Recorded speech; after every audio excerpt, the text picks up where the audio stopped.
I just see it as a very natural extension of somebody who just wants to know more about what of the great works that this civilization produced, and I wish to help showcase the great works that this civilization produced to the world. That ranks along with the great works of that's from Greek and Latin and so on and so forth. Increase awareness of the extraordinary literature developed in these languages, and to increase awareness, then hopefully people will read and people will learn. Of course, of these, the one language I'm very familiar with is my own mother tongue, which is Kannada, which has a classical form. And so I just hope that many more people have the same experience that I did. I think the challenge for every civilization has been to keep their classics alive. I think it's as true, the challenge is as real for Greek and Latin in the Western civilization, as is the case for these classical languages in the Indian civilization. And so really the struggle is to make these more accessible, more relevant, highlight them more, make people more aware of these, and hopefully some subset of them will read them and enjoy them and adopt them in some shape or form. I think the government in India has several initiatives going where they're trying to increase awareness of language, of literature in the vernaculars, and so on and so forth. Where I think the government can be useful is if the citizens of the country, for example, see value in this, then perhaps more young people in India ought to have these sorts of books, not necessarily just these books, as options in their syllabi, along with the Shakespeare and the Wordsworth and so on that we read today. And maybe some will choose to study them, some won't, but at least they can have an option. And so I think that's probably a positive, constructive role that the state can play.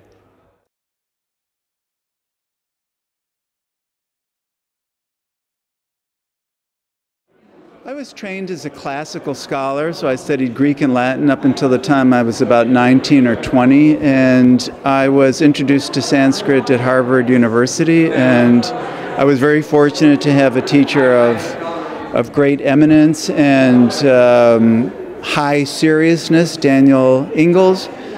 And Ingalls it didn't require too much for him to light the fire under me. I should say that I felt very strongly then, and no different from the way I feel now, is that Indian classical traditions have opportunities for scholars that are brand new in a way that classical studies in the West don't. I felt that the opportunities were enormous, that the field was open, that there were tens of thousands of texts nobody had ever read, let alone edited, published, translated. So there's a sense of not just of an open field, but of a radically different, sometimes radically different way of looking at the world, and I find that very attractive. Consider the fact that Sanskrit, around the 5th century AD, let's say, was actively cultivated as a language of literature from Afghanistan to Bali, and from Nepal to Sri Lanka. So this is a domain of literary culture that is as wide and broad and rich as the Latin world of the same time. So Sanskrit has a remarkable literary history. It also has an extraordinary relationship with the language with languages among which it lived.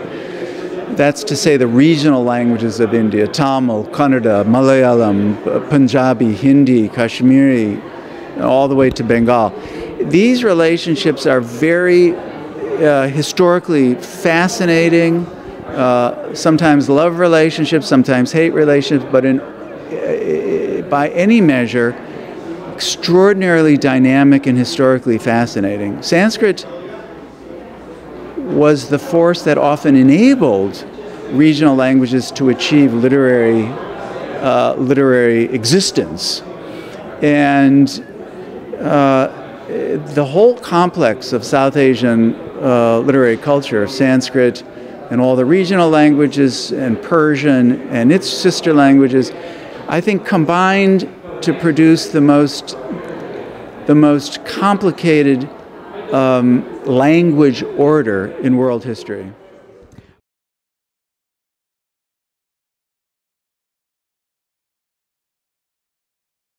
I think the rise of regional languages and the redirection of literary energies toward regional language production.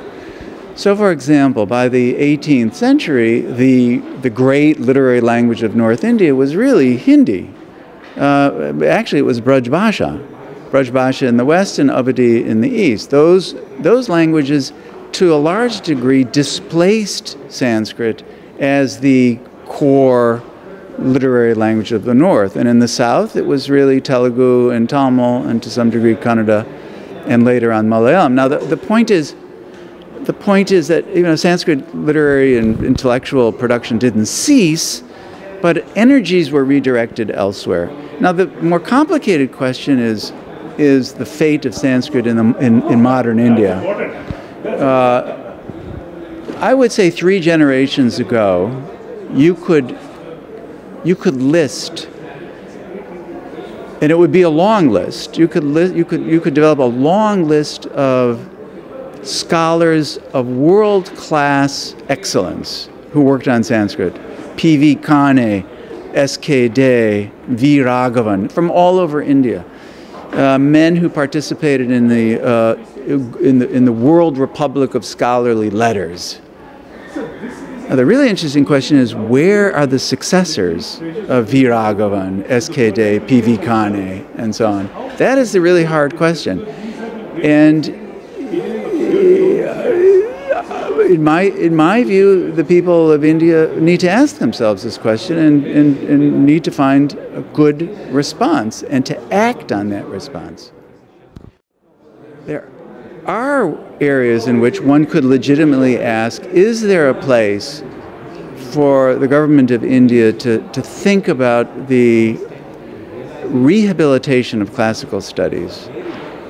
I've always felt, not always, for the last 15 or 20 years, that when India wants to do something important, it can do it very well. It created the internet, the IITs, the IISs, the IIMs.